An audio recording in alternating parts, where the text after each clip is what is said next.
ወዳጄ በትዳር ውስጥ ለመፍታት ከባድ የሆነውን ችግር ልንገርህ። በትዳር ውስጥ አንዳንድ ችግሮች በቀላሉ ሊፈቱ ይችላሉ።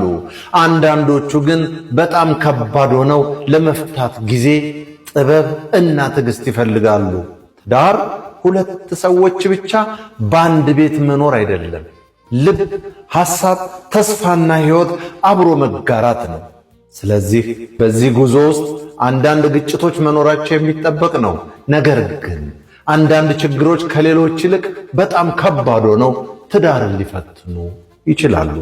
ከነዚህ ውስጥ በትዳር ውስጥ በጣም አስቸጋሪ የሆኑ የባልና ሚስት ችግሮች አሁን የምነግርህ ናቸው። የእምነት መጥፋት። እምነት በትዳር ውስጥ እንደ መሰረት ያለ ነገር ነው።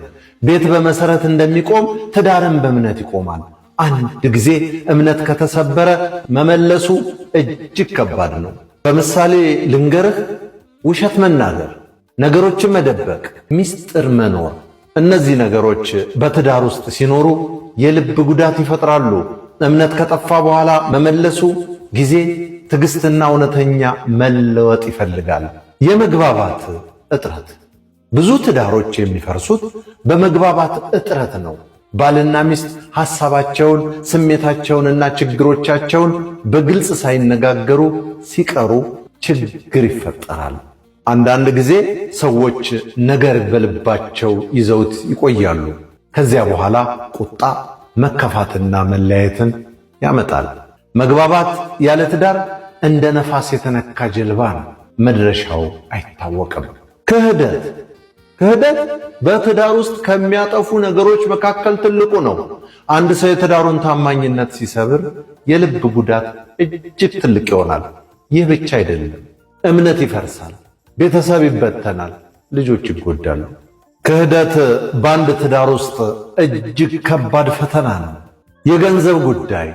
ገንዘብ በብዙ ትዳሮች ውስጥ የክርክር ምክንያት ይሆናል። ለምሳሌ የገቢ እጥረት፣ የገንዘብ አጠቃቀም ልዩነት፣ ዕዳ።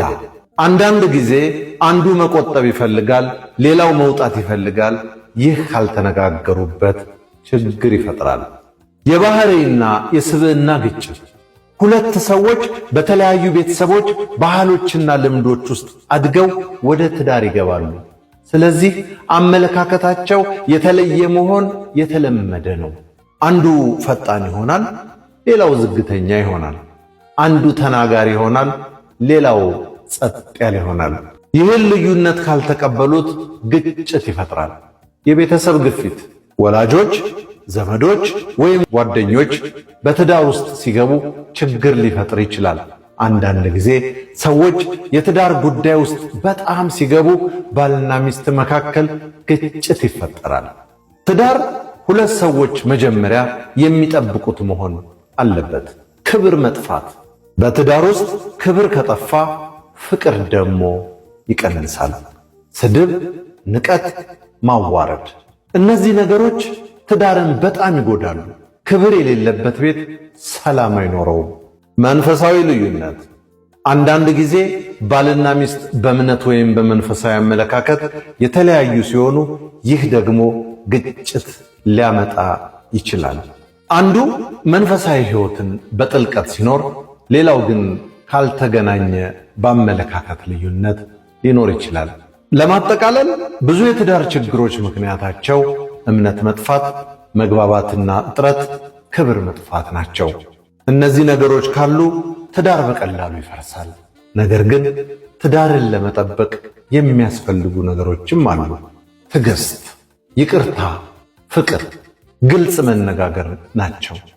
ባልና ሚስት እነዚህን ነገሮች ካጠናከሩ ብዙ ችግሮች ሊፈቱ ይችላሉ።